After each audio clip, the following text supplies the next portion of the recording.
So welcome guys into our brooder. You can see how these chicks are doing, very active, and they are doing perfectly great. Today being day 3 already. Sorry I couldn't bring you this update right from day 1 because a lot of things to be done here. But as you can see, these guys aren't doing bad. They aren't doing bad to me. I would say this happens to be the best batch I have been running. Of course, the first batch when you start your farm is always the best. So I would say this batch is gonna be the second best. Okay, second best in so many senses.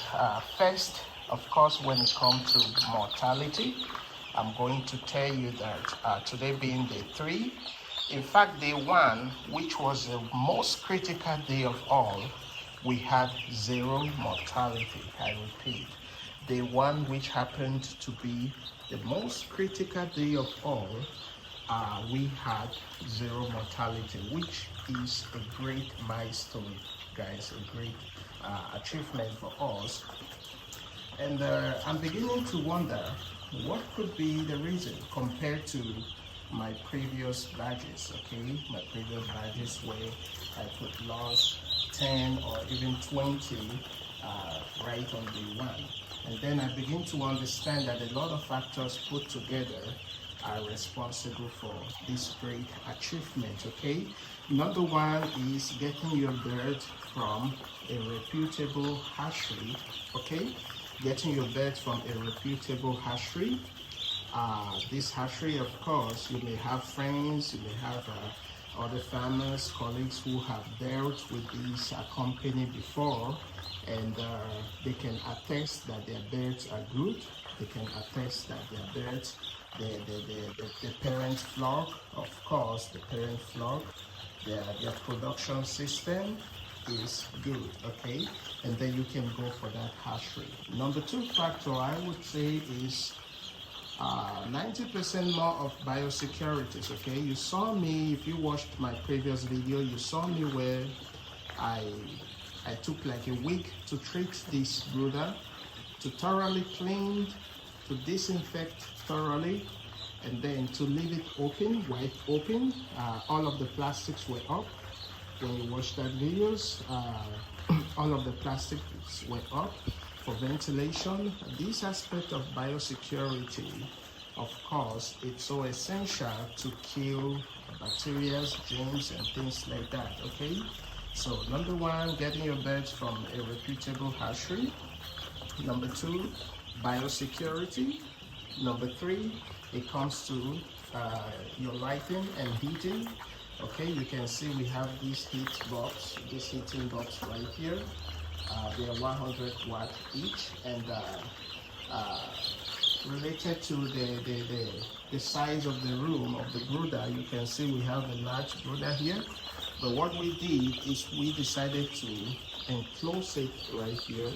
Okay, we decided to enclose it right here so as to accumulate much heat as possible, so that the heat doesn't escape us. Okay, as they grow older, as they grow bigger in shape, in size, we keep on expanding, we keep on extending, and just to remove the tarpaulin right there and then extend. And so, like I was talking about, your heating, okay, your lighting, your heating, and then number 4, we come to very good water, and much availability of water. You can see my drinkers are just very close to each other, and then a good nutritious feed, okay, to kickstart them up, which is very, very essential. Okay, so what did I talk about? Why are we achieving this great success on this batch compared to our previous batches? Like I told you, I started by telling you that this batch is going to be the second best, okay, since our farm started, and I gave you the reasons for that, right? Number 1, get your birds from a good or reputable hatchery. Someone must have tested them and proving that their birds are good. Their birds are good. So don't just go for any hatchery out there, guys. Some of them come without vaccinating their birds from production, whereas some of them come with having vaccinated their birds from hatchery. So you want to find out those differences, and then you go for the ones which at least vaccinate at day one. Okay guys. Secondly, I talked about your brooder setup, your biosecurity, treat your room. Be sure to disinfect and leave it wide open for ventilation for at least 1 week prior to bringing in a new batch. And then I talked about, thirdly, I talked about your lighting and then heating. Make sure that you maintain a good temperature for them, okay? I always take you back to my thermometer right here, which you are seeing just now. I'm just gonna zoom. Okay, there, right there, you see we are at 32 degrees, which is good. So from day 1 to day 3, you should be able to maintain a 31 to 33 degrees. From day 3 to 7, you should be able to maintain a 31 to 32 degrees.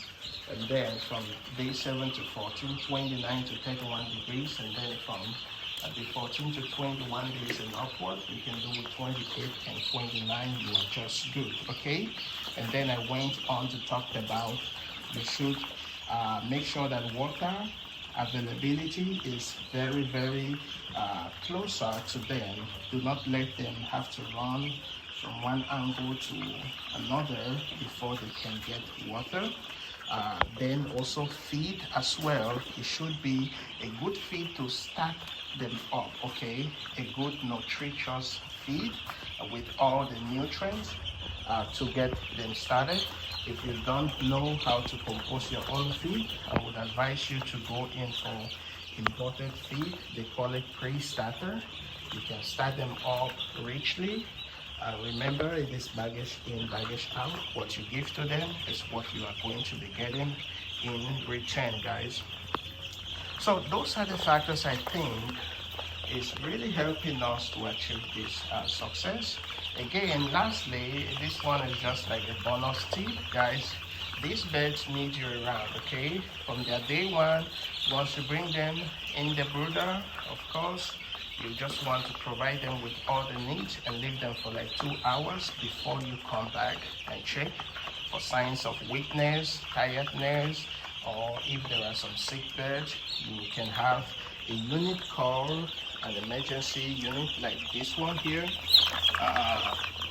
This one is fine, okay? But you see this 4 here, right from day 1, they are lamed, okay? Their legs are broken or something. See this one, the leg is right in the eyes. So these ones, they are special cases, okay? And I treat them specially, help them to drink, help them to feed from time to time, okay?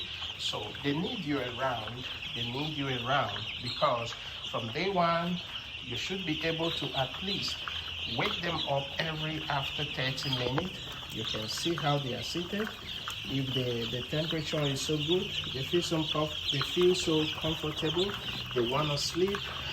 So there are so many lazy ones in here, so you have to wake them up every after 30 minutes. That is from day 1, okay, to day 2.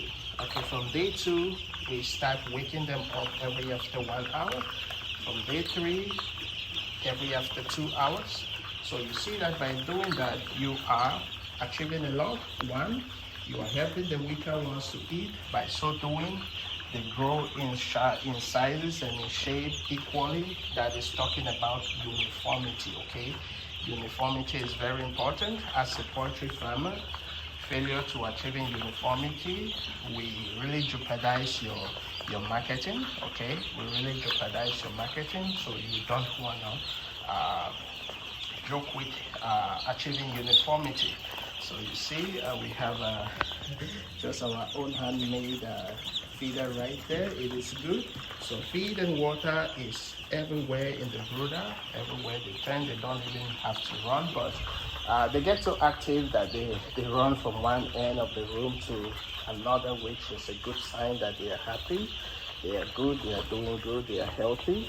I then talked about medication to start them off. Of course, you know from day one, upon arriving to your farm, upon arriving your brooder, you should already maintain a good temperature for them, which should be around 31 to 33 degrees, okay, before you arrive your farm. Number two, make sure that anti-stress, it is ready, okay? Anti-stress to help them relax. Maybe you must have traveled from some distance. Like for me, I always pick up my pets from Douala, Cameroon to Limbe. It's like an hour 20-minute drive depending on the traffic, okay? It's like an hour 20-minute drive. So this bed must have stressed up, okay? And you know the roads here in Africa, a lot of speed breaks, a lot of gallops here and there.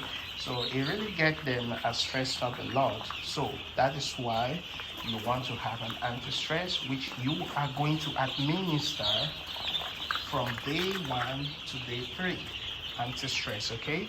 And then you can kickstart them with some slight antibiotics, okay, for prevention of respiratory diseases, diarrhea, and some other infections, okay? So if you do all these, I think you're gonna achieve great success. You can see, okay, I didn't tell you about our mortality.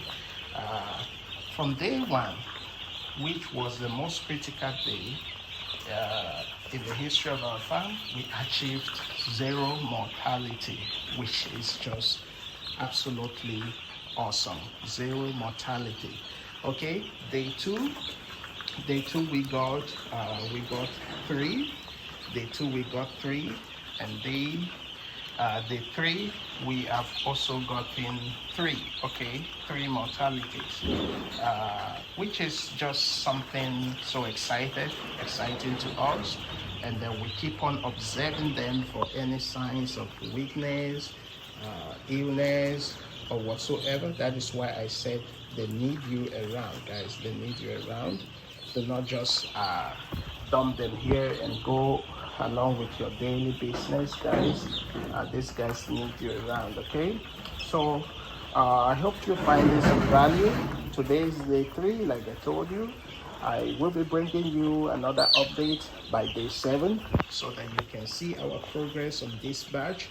I appreciate your love, support, and make sure you are subscribed, turn all bell notification on, because you want to really stick around with us, okay? You want to stick around this channel with us, and I will be seeing you around soonest. This was John, and peace out for now.